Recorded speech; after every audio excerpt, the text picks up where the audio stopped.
Extraterrestres.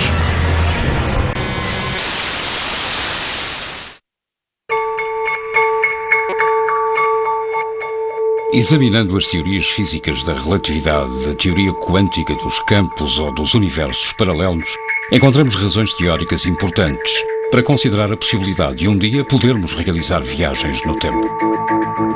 O grande paradoxo é que, se viermos a desenvolver tal tecnologia no futuro, já teríamos sido visitados no presente por nós mesmos, assim que ativássemos essa suposta máquina. Para alguns cientistas, se não recebemos nenhuma visita do futuro, isso significa que a nossa raça, a humana, se extinguirá antes de atingir tal grau de evolução científica.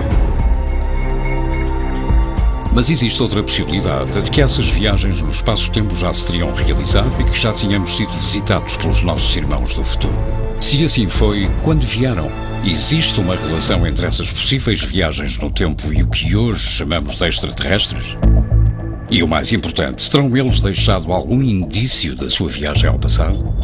I think the world is mature enough to accept the possibility that we are not what we think we are. Precisamente cuando encontramos lo imposible en la ciencia es cuando realmente podemos llegar a avanzar en ella. Es un reto, ¿no? Intentar explicar por qué hay determinados objetos que aparecen donde no deberían de estar. Cuando empiezan a aparecer las mismas piezas en otras partes del mundo, pues yo creo que ya deberían ser objeto de estudio.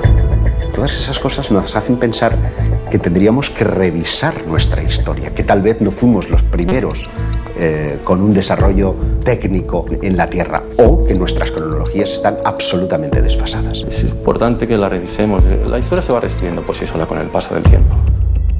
You cannot cover such a truth. Ou partes.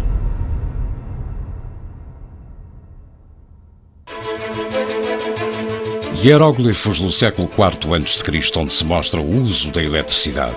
Mapas que demonstram que o continente americano havia sido descoberto muito antes da chegada dos barcos espanhóis e portugueses. Grutas que foram habitadas há 150 mil anos, mas que possuem uma complexa rede de túneis. Ou antigos alfabetos que situariam o nascimento da escrita na Península Ibérica. São alguns dos chamados OPARTs, objetos fora do tempo e do espaço. Objetos que não pertencem ao local nem à época em que foram encontrados. Son objetos tecnológicamente hablando que han sido encontrados en lugares pertenecientes a un periodo de la historia donde no deberían de estar, porque no había la tecnología en aquel tiempo como para desarrollar estos objetos. Lo curioso es cuando esos objetos no se resumen a uno, ni a dos, ni a tres, sino que estamos hablando de bastantes que son siendo encontrados. Se alejan un poco de lo que son los límites de los paradigmas históricos aceptados por nosotros, por los ámbitos académicos. Son objetos que aparecen en contextos espaciales o temporales extraños, alejados de los paradigmas históricos conocidos, o que demuestran algún tipo de tecnología más avanzada de lo normal para su tiempo y su espacio. Y constituyen un reto para la ciencia que los discrimina porque no tiene cómo catalogarlos, pero también para los propios especialistas, porque nos lleva a preguntarnos muchas veces si en un pasado remoto hubo una tecnología más avanzada que la actual, y si eso fue así, ¿quién la puso encima de la Tierra? Por lo tanto, no se entronca directamente con las tesis de los antiguos astronautas, con las tesis extraterrestres. Cuando tú vas a lugares como Tiahuanaco y te plantas delante del monolito Bennett o del monolito Ponce, 7 metros de altura, es algo extraordinario, ¿no? Porque la sensación que te da al contemplar estas figuras es que no estás viendo a alguien del pasado. La sensación que te da es que estás viendo a alguien del futuro. Y eso se representó hace más de 4.000 años.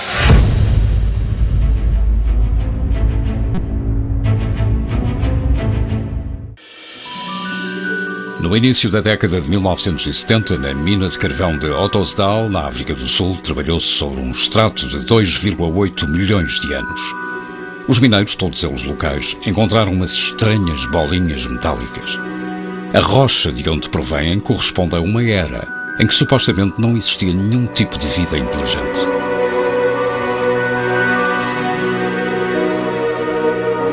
Los orígenes del hombre se remontan a más o menos a los 40.000, 50.000, 100.000 años.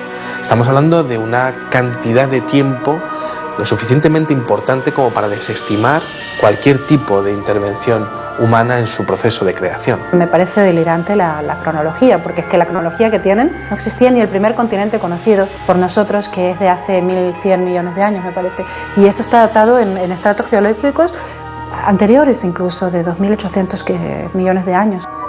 As esferas são pequenas, com apenas 2 centímetros de diâmetro, e têm 3 linhas perfeitas gravadas na sua superfície. Están completamente pulidas, algunas de ellas tienen unas líneas paralelas, 3 líneas paralelas, y quizá lo curioso sea que parecen un producto terminado.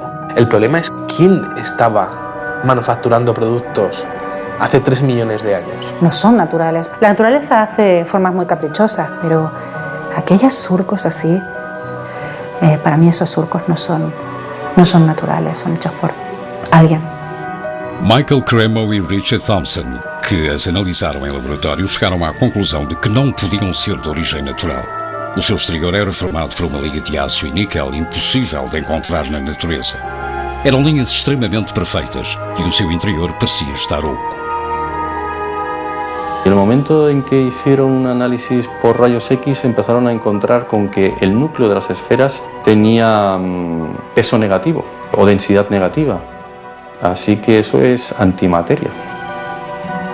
Algumas das esferas seccionadas albergavam no seu núcleo um material esponjoso desconhecido que, ao entrar em contacto com o oxigênio, se desvanecia rapidamente. Mas que também tem uma risquinha no seu equador e que tem um buraco. Será que estas também foram as sementes da vida aqui no planeta Terra? Será que são sementes da vida, porque são transportadores das sementes da vida para o nosso planeta? Não é? Porque foram encontradas algumas moléculas orgânicas lá dentro e, portanto, aquilo poderia ser uma explicação da teoria da panspermia. Portanto, aquilo poderia ser, há tantos milhões de anos atrás, ter sido cá depositado para dar origem às diversas formas, à biodiversidade que nós conhecemos hoje em dia no planeta.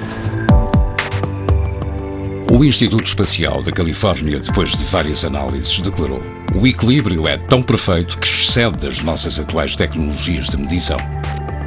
Enquanto isso, os estudos da NASA concluíram que o único modo de criar um objeto semelhante, caso existisse tecnologia para tal, seria abaixo de gravidade zero.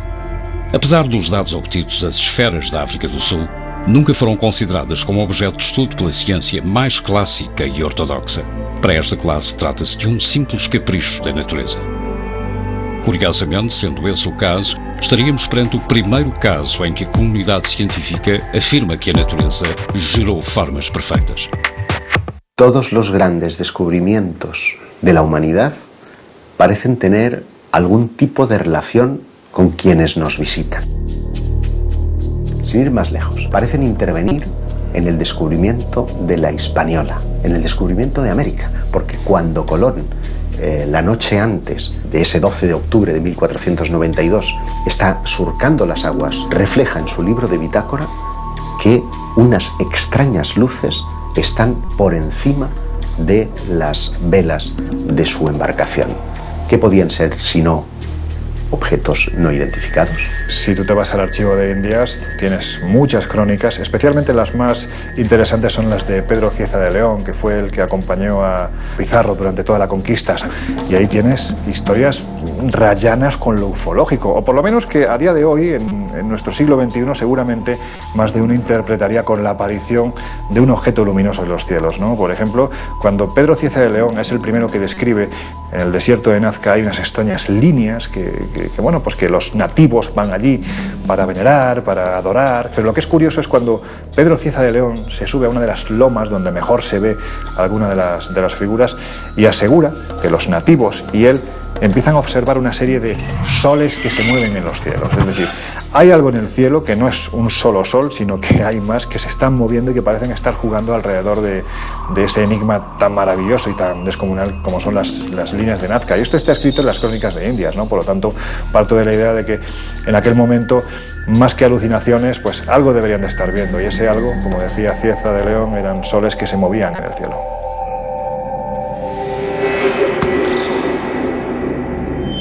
se estas luzes e objetos não identificados acompanharam realmente os descobridores portugueses e espanhóis do século XVI. Também poderiam estar relacionadas com alguns desses artefactos fora do espaço e do tempo que tanto intrigam os historiadores. É o caso do mapa de Piri Reis. 9 anos depois do descobrimento da América, um corsário chamado Kemal Reis capturou 7 navios junto à costa espanhola. Alguns dos homens que acompanharam Cristóvão Colombo encontravam-se entre os prisioneiros que foram interrogados pelo pirata que pediu ao seu sobrinho, o almirante Piri Reis, para elaborar um mapa do mundo conhecido como base no relato dos espanhóis capturados. O resultado foi um mapa pintado em couro de gazela com todo o tipo de detalhes, desenhos e anotações, onde afirma ter ido buscar a informação a 24 mapas diferentes. Um deles pertencente a Cristóvão Colombo, alguns da era ptolomaica e outros provenientes do que ele chamou de antigos reis do mar. Piri Reis afirma que sus fuentes son muy anteriores y eso nos estaría dando unos datos que, por supuesto, romperían completamente, ¿no?, con la ortodoxia, ya no sobre los chinos o los polinesios, que sí que ya llegaron por lo menos 500 años antes que Cristóbal Colón, pero datos mucho más antiguos todavía. Pero llama mucho la atención algunos detalles que ya no existían en aquel entonces, o que no se habían descubierto, ¿no?, como es el tema de la Antártida, ¿no?, que hace la Antártida allí, ¿no?, en un mapa confeccionado encima de cuero de gacela, ¿no? O se ven, lo más importante a veces quizás incluso son los dibujos de animales. Allí, por ejemplo, se aprecian llamas encima de los Andes y todavía no se había llegado a aquella zona. ¿Cómo es posible que ya apareciera identificado como tal? As Ilhas Malvinas, a foz do rio Amazonas ou o leito de alguns dos rios do interior do continente africano são alguns dos territórios que não deveriam aparecer num mapa de inícios do século XVI. Encontramos-nos uma vez mais perante uma peça que desafia alguns dos princípios mais sólidos da história convencional. No solo el mapa de Piri Reis, sino muchos otros mapas anteriores muestran las costas americanas y, sin embargo, la ciencia, los historiadores, siguen diciendo que América fue descubierta en 1492. Naturalmente, esos mapas anteriores han sido validados por esos mismos científicos. No es un contrasentido que sigamos diciendo que Colón fue el descubridor de América. En mi opinión, fue el que mejor marketing tuvo. América no es un continente que se haya descubierto en el año 1492, es un continente que se reencontró en 1492. Pero es que si te remontas en el tiempo, tienes vestigios mucho más antiguos, vestigios de hace 10, 12.000 años, ¿no? Es decir, es que hay arte rupestre donde están representados una serie de elementos que aparentemente o te los han traído de fuera, o si no es imposible que el que pintó estos elementos tuviera un conocimiento previo de lo que se estaba haciendo en otros continentes. Entonces a mí me gusta hablar, por ejemplo, de Eratóstenes, que en el año 300 antes de nuestra era, gracias a conocimientos que en aquel entonces ya existían en la desaparecida Biblioteca de Alejandría, pues pudo conocer que la Tierra era completamente redonda. Y sin embargo aquello, como se sabe, lo perdimos con el paso del tiempo. Fue primero Agustín de Hipona el que empezó a decir que la Tierra no podía ser redonda, porque si así fuera la gente que estuviera abajo se caería. Foram muitos os tesouros arqueológicos que, uma vez descoberto ou redescoberto o Novo Mundo, passaram despercebidos para os navegantes portugueses e espanhóis do século XVI. Alguns, como as chamadas Pedras de Ica, mantiveram os seus segredos ocultos até aos nossos dias. Como se estes ou partes tivessem a estranha mania de dinamitar todas as cronologias da história do ser humano, como se existissem com a clara intenção de nos fazerem duvidar.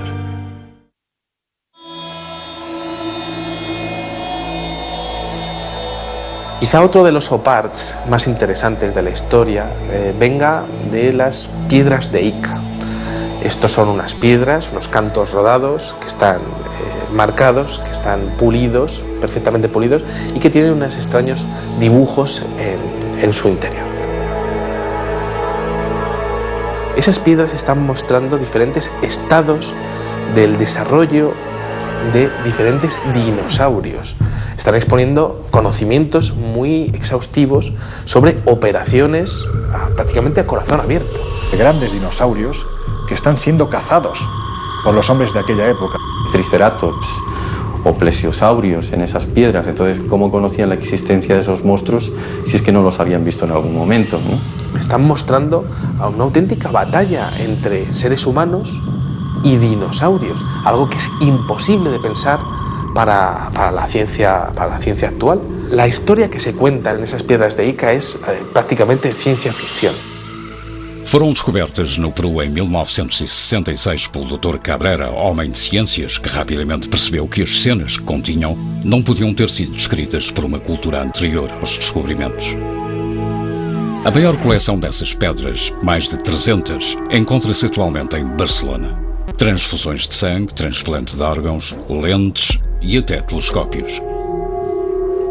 Para o Dr. Cabrera, havia apenas duas opções. Ou uma civilização antiga possuía uma tecnologia capaz de romper com todas as cronologias oficiais da nossa evolução, ou alguém proveniente das estrelas e de um mundo infinitamente mais desenvolvido que o nosso lhes transmitiu estes conhecimentos há milhares de anos. Una de las piedras muestra que de una mujer embarazada, de la sangre de una mujer embarazada, va una especie de sonda y que está comunicada con una persona a la que le están haciendo una extracción de corazón. Cuando se descubrieron esas piedras no se sabía que la sangre de las embarazadas podría mejorar y evitar el tema del rechazo a órganos nuevos. Eso no se sabía cuando se estaban extrayendo esas piedras. Y en esas piedras, encontradas en estratos que tienen millones y millones de años, aparece perfectamente descrita. Si tenemos que barajar la posibilidad de que hace miles de años alguien hacía trasplantes de órganos, y no solo eso, además el paciente no se le moría, estamos hablando de alguien con una tecnología excesivamente avanzada. ¿Quién puede ser? Sinceramente, a mí, salvo los dioses, no se me ocurre nadie más.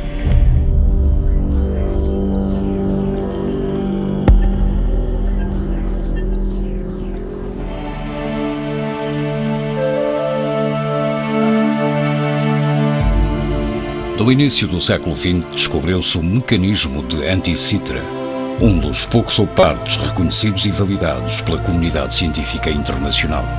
Uma calculadora mecânica de bronze coberta de símbolos e inscrições em grego antigo, desenhada para calcular com total precisão os movimentos do Sol, da Lua e de outros corpos celestes, como Mercúrio e Vênus. Podia prever os eclipses e mostrar as órbitas de planetas desconhecidos na era em que foi datado. O artefacto foi resgatado das profundezas do mar entre os restos de uma embarcação grega do ano 150 a.C. ¿Cómo es posible que un mecanismo con un sistema de transmisión aparezca en la época de los griegos? Se supone que son las cadenas de transmisión, aparecen durante la Revolución Industrial, hacia el siglo XVIII aproximadamente. Y al conformar las piezas, al unirlas como si fuera un puzzle que nos venía ni más ni menos que de 2000 años atrás, se dieron cuenta de que aquello era lo más parecido a un reloj astronómico, con lo cual es imposible, porque algo parecido no aparece hasta plena Edad Media, es decir, unos 1100 años más tarde, cuando empiezan a aparecer los primeros relojes mecánicos, ¿no? La pieza esa en particular presenta elementos del siglo XVI. Cuando se ha puesto en marcha, con máquinas hechas a imagen y semejanza del mecanismo de Antikythera, pues se ha visto que con ese mecanismo se pueden seguir los movimientos de planetas desconocidos hasta el siglo XVI. Entonces, por eso es un OPARC, porque aparece en un contexto del siglo II a.C. una máquina en la que se puede observar los movimientos de planetas desconocidos entonces. Lo que denotaba este hallazgo es que había servido, pues por ejemplo, para calcular los eclipses, los movimientos de los planetas, los movimientos del Sol, de la Luna, fenómenos astronómicos como solsticios, como equinoccios, en un tiempo en el que en teoría ese objeto no tenía que existir. Que fazia uma máquina da Revolução Industrial num barco anterior à nossa era? Tudo parece indicar que os nossos antepassados possuíam um grau de conhecimento muito mais elevado do que imaginávamos. E assim sendo, quem pôs nas suas mãos conhecimentos do futuro? Para alguns, poderão ter sido instruídos por uma inteligência extraterrestre. Para outros, deveríamos considerar a possibilidade real de quem em breve realizará viagens no tempo. E para a maioria, encontramos-nos perante muitas perguntas que simplesmente não têm explicação. 2 minutes, 10 seconds and counting. Oxidizer tanks from the second and third stages now have pressurized. T-minus 1 minute, 35 seconds. The third stage completely pressurized. T-minus. When the moon landing came, I happened to be in Spain when there was the moon landing in 69. I think all of us felt, well, what if they find something on the moon? It doesn't need to be a flying saucer or all they needed to find was a scratch that was artificial, just a mark. It is artificial, it shouldn't be there. And that would completely change what we know about us and the universe. Completely change. A ideia de encontrarmos uma destas fendas não só sobre uma pedra terrestre, mas sobre alguns dos corpos celestes que a pouco e pouco nos vamos aproximando, é suficientemente inquietante para levar a Assembleia Geral das Nações Unidas a debatê-la. Em 1992, o professor Richard Hoagland expôs à Assembleia todos os dados conhecidos até ao momento sobre os restos arqueológicos já detectados por algumas das nossas sondas espaciais. Hoagland foi companheiro universitário do famoso astrofísico Carl Sagan. Trabalhou como consultor da NASA e da cadeia televisiva CBS, acompanhando todas as grandes missões espaciais, como a Mariner, a Voyager ou a Pioneer.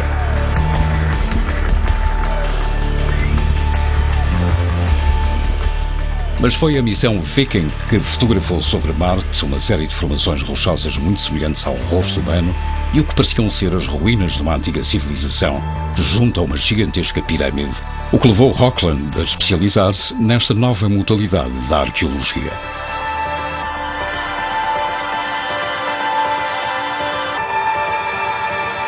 E no seguimento daquilo que ele encontrou em Marte, de uma possível civilização avançada há alguns milhões de anos atrás, que poderão ter ligação com nós, humanos, se calhar, segundo ele, poderiam ser mesmo humanos, que essa civilização tenha deixado marcas noutros pontos do Sistema Solar.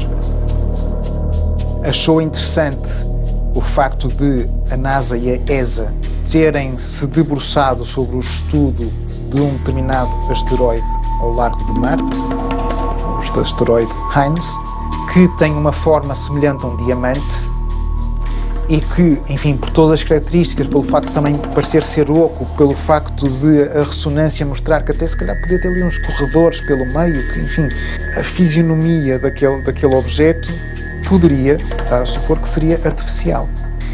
E porquê é que este interesse tão grande em estudar de diferentes formas, de diferentes pontos, este pequeno asteroide, pondo a hipótese de que poderia ser artificial, que pudesse ter sido uma estação espacial, que estivesse ali como uma ruína ambulante ainda nos tempos de hoje, já muito destruída, com muito pó e tal, mas ainda à deriva, em órbita, à espera que alguém a encontre. E se calhar a NASA já os encontra. Nosotros somos una partícula apenas en el universo, así que sería muy antropocentrista, ¿no? O antropocéntrico pensar que no hay nada más allá. De momento no hay pruebas contundentes de estructuras, sí de vida en otros planetas, pero no me extrañaría nada porque yo estoy convencida de que no estamos solos en el universo. Seguindo nessa ótica, e foi tentando investigar em outras partes do Sistema Solar que mais poderia parecer artificial. E deu de caras com Iapetus. Iapetus, que é uma lua de Saturno, tem ali uma coluna no seu equador que dá a ideia que duas calotes se juntaram. Visto de determinada perspectiva, nota-se que a lua não é totalmente redonda. Tem arestas. Como é que um satélite natural tem arestas? Por outro lado, tem uma série de outras pequenas semelhanças a uma estrutura que está a ceder. Ele foi buscar pequenos exemplos de estruturas hexagonais para dar a entender que aquilo poderia ser de facto artificial, ser montado por dentro com diferentes hexágonos e ser toda uma estrutura que tem andado a ceder ao longo dos milhares e milhares e milhares de anos. E é engraçado, tem uma parecença com a chamada Estrela da Morte de George Lucas, do filme Star Wars. Mesmo muito semelhante. E ele questiona o que é que George Lucas sabia que nós não sabemos. Ele levanta várias hipóteses. Aquilo poderia ser, de facto, uma base científica, poderia inclusive até ser um hotel Aliás, o artigo dele chama-se Moon with a View, uma lua com uma vista, portanto, um lugar único no sistema solar com uma vista para o grande planeta de Saturno.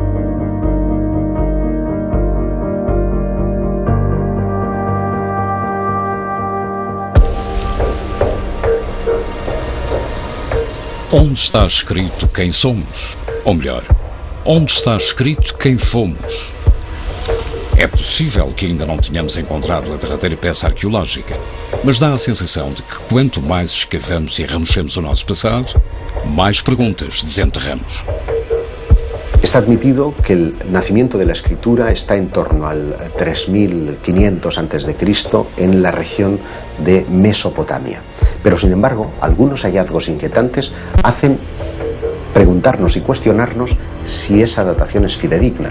Porque, por ejemplo, en Francia como en Portugal hemos encontrado alfabetos que parecen aludir a que el inicio de la escritura habría entrado por la península ibérica. En Albaón, a finales del siglo XIX, por allá por 1895 y hasta 1903, se encontraron en las inmediaciones de Dólmenes algunas piedras zoomorfas y antropomorfas que presentaban unos grabados parecidos a los de los signos iberotartésicos.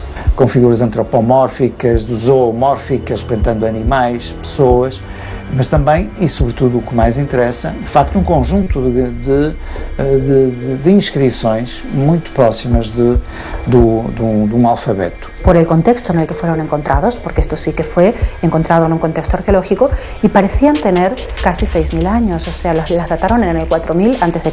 Esto, pues claro que rompería con el típico paradigma de que la escritura nació en Mesopotamia. Podría haber nacido en la península ibérica. Unos años más tarde, en los años 20, creo que fue en 1924, se encontraron los famosos signos de Glosel cerca de Vichy, en Francia, que también se parecían, curiosamente, a estos signos iberotartésicos y a los signos de Albaón. Y, increíblemente, Glosel dio fechas de hasta 17.000 años. A mí me parece curioso constatar cómo Albao, al extremo de una línea imaginaria, hasta Glosel, está situado en Francia, pero en los Pirineos, es el punto de partida y de final de una línea que tiene dos relaciones claras. Una con los megalíticos. En toda esa línea vamos a encontrar dólmenes y menires como si fueran mojones que van marcando una ruta específica. Una ruta, y es curioso, que tiene que ver con los objetos volantes no identificados. Un investigador galo, Aimé Michel, constató como todos los avistamientos que se producían en un solo día en la década de los 60 parecían estar describiendo líneas rectas sobre los mapas. La más importante de todas ellas tenía su inicio en Vichy, en Francia, donde se descubrió el alfabeto de Glosel, y terminaba en Portugal, en Albao.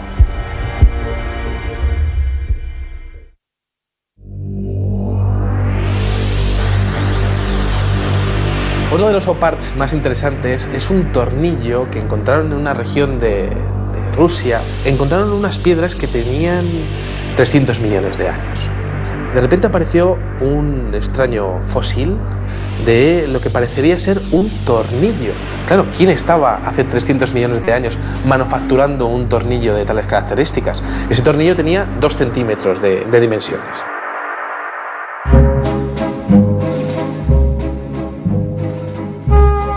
Três séculos antes de Cristo, o filósofo grego Arquitas de Tarento inventou o parafuso. E por mais insignificante que nos possa parecer hoje, foi graças a ele que nos convertemos numa espécie tecnologicamente inigualável. Tudo o que inventamos precisa de algum tipo de parafuso para se manter em pé. A peça encontrada na Rússia terá sido construída há 300 milhões de anos. O ser humano só povoaria a Terra 250 milhões de anos mais tarde. É simplesmente impossível. Nenhum destes objetos deveria estar onde foi encontrado. Viagens no tempo, civilizações perdidas há milhões de anos, ou vestígios de algum tipo de visita proveniente de outro planeta semelhante ao nosso. Estamos perante um novo elo perdido ou simplesmente do parafuso que nos falta? Si tú coges un metro, por ejemplo, como medida y pones aquí al principio del metro 200.000 años, 200.000 que es nada, y pones aquí el año 2013 que estamos, hemos tenido en nuestra historia, creo, no sé si son 17 o 19 civilizaciones, fenicias, faraónicas, romanas, griegas, españolas, etcétera, etcétera. En los últimos 5.000 años, a esta escala de un metro, 200.000, y nosotros, las 17 o 19 civilizaciones que conocemos entran en 3 milímetros. 3 milímetros entran 17 o 19 civilizaciones.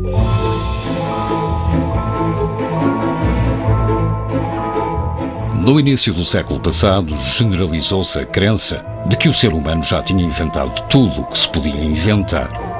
Ainda que não existissem os relógios digitais resistentes à água, nem os computadores pessoais, nem a esfregona. Einstein ainda não tinha desenvolvido a teoria da relatividade, não existia a máquina de cozer e o microchip e o laser não faziam parte da ficção científica. Como reagiria uma pessoa em 1903 se encontrasse um elevador, uns binóculos ou uns auriculares? Seguramente do mesmo modo que nós hoje reagimos diante de uma série de objetos que não sabemos catalogar. Os oupartes não põem apenas em xeque a ciência mais convencional, mas também toda a lógica do nosso avançado século XXI. Esto es un teléfono móvil que mi hija que llama eso un dinosaurio, pero en fin, es un teléfono móvil. Si yo cojo este teléfono móvil y lo voy atrás en el tiempo, no mucho, a 70 años, y tengo una mesa de 4 genios, von Braun, Oppenheimer, Fermi, Einstein, y le pongo eso en la mesa. Y lo miran y le digo, ¿qué es? Son genios, cuidado. No saben. Desde siempre creo que el ser humano ha tenido miedo a lo desconocido, ha tenido temor a los cambios, a la evolución de sus creencias. Por lo tanto, yo creo que no es nada raro que ante la aparición de un OPART sientan este miedo, porque esto podría traspasar los límites de los paradigmas históricos que eran aceptados hasta entonces. If we do find an artifact that may prove, who knows, that there's been some extraterrestrial visitation, and the big question is how and who will deal with it. Entonces es incómodo para la ciencia, pero es incómodo también para los especialistas más heterodoxos. ¿Y dónde radica precisamente su esplendor? Pues en que revela un nivel de tecnología impropio para la época en la que fueron encontrados. People don't like to change. You know, they say, okay, the mortuary temples, and that's it, and let's leave it at that. Well, no, we can't. We can't, because we need to understand what we're doing on this planet. We need to understand why we're here, and where we came from, why we're so different from all other nature.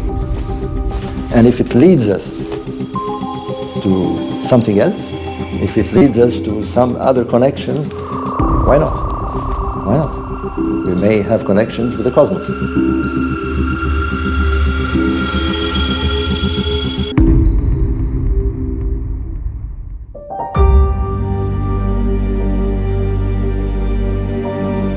Em 1995, uma equipa russa fez uma surpreendente descoberta. Uma enorme laje de pedra que parece mostrar um mapa tridimensional dos Montes Urais. Un profesor llamado Chuck Robb ha oído hablar de unas estelas que muestran mapas de la antigüedad. Es una estela de 1,5 metros aproximadamente. La trasladan directamente de ese lugar a la universidad, la empiezan a analizar y descubren que aquello tiene 3 capas geológicas totalmente distintas. Y que lo que están viendo en realidad es un mapa, pero un mapa tridimensional, un mapa donde se muestran las montañas, los ríos, se muestra la zona en la que se encuentran ellos en todo momento. Acaba descubriendo que tiene unos 3.000 años de antigüedad. Los norteamericanos, que fueron los siguientes que analizaron el mapa del creador, dijeron que para poder confeccionar ese mapa, los que lo hicieron deberían haberlo visto desde el cielo. No lo sé, esto es como Nazca, ¿no?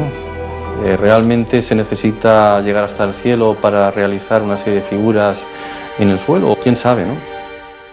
Un UPART es un objeto que se encuentra fuera de lugar o incluso fuera de su tiempo. Por ejemplo, en el siglo XIX los periódicos estaban repletos de casos de cadenas de oro o de monedas u otros objetos, incluso una campana que supuestamente habían encontrado en una mina de carbón. Por lo tanto, tendría millones de años de edad. Se publicó un libro que se llamaba Forbidden Archaeology, donde se recogen casos de UPARTs, no solo de objetos artificiales que muestran algún tipo de inteligencia avanzada, sino también de herramientas prehistóricas encontradas en estratos en la Tierra donde no deberían estar. Este libro es muy interesante porque muestra la posibilidad de que las civilizaciones empezaron muchos años o quizás 1 millón de años antes de la aparición del hombre en la Tierra, según las teorías oficiales. Dos casos reconhecidos no livro da Arqueologia Proibida é de uma pequena lente de vidro desenterrada por arqueólogos no Egito.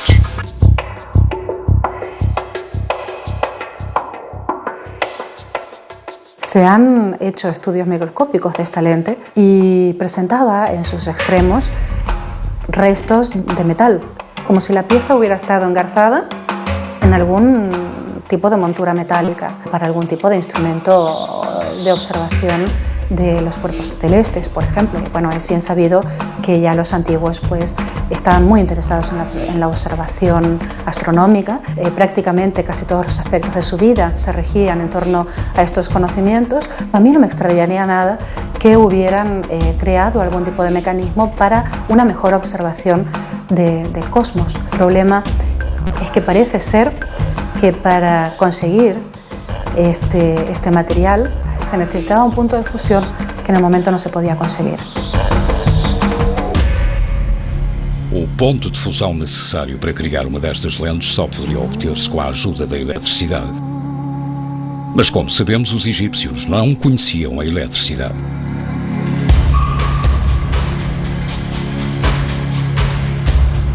En 1931, Wilhelm König encuentra en unas excavaciones unas extrañas vasijas con unos hierros en su interior.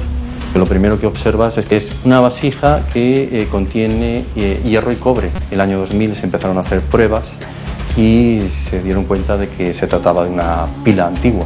Esa vasija contiene los elementos indispensables para generar electricidad de poco voltaje.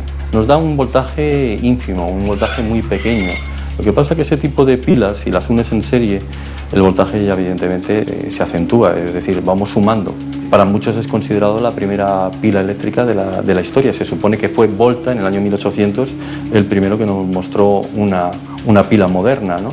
Que muestran que los conocimientos de la electricidad ya existían en aquel entonces, ¿no? O joyas como las joyas de Tutankamón y otros faraones, donde se observa galvanización, la mezcla del oro con la plata, que eso es imposible, salvo que se conozca la electricidad. Drawing a wild conclusion to this, suppose we do know that the Earth has been visited by extraterrestrials. Well, will the sky fall on our head? No. We will try and find out more who they were, and for me it's an excellent thing. We're not alone.